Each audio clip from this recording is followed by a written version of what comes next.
রোজার মাস আসলে একটা আলাদা রকম শান্তি অনুভব হয়, সব কিছুতেই শান্তি লাগে, যেটাই করতে যাই সেখানেই যেন শান্তি অনুভব হয়।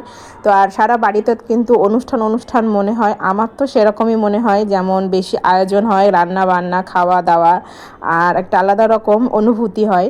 তো এই যে আজকে রান্না করব মুরগির গিলা, কলিজা, গলা আর কিছুটা পা ছিল, এটা ওই জন্য আজকে রান্না করে নেব। তো এই যে রান্না করে নিয়েছি সব রকম মশলা দিয়ে, বেশ কষা কষা করেই রান্না করেছি, এগুলো কিন্তু অনেকটা ঝোল ভালো লাগে না।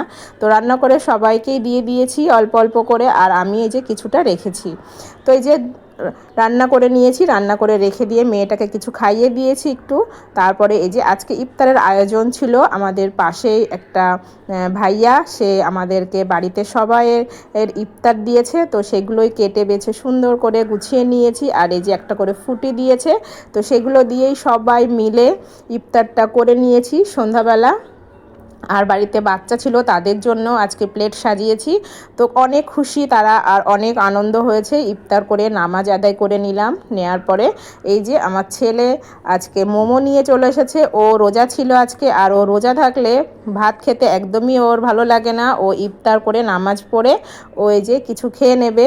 তো এই যে তার জন্যই মোমো নিয়ে চলে এসেছে, সবাইকে দুটো একটা করে দিয়ে দিয়েছি। আর এই যে কিছুটা চাটনি দিয়ে আমরা তিনজন বসে পড়েছি মোমো খাবো।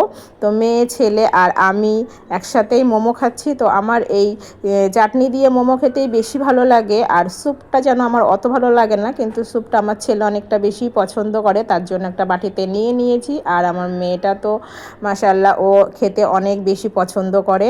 তারপরে এই যে সন্ধ্যাবেলা খাওয়া দাওয়া করে নিলাম।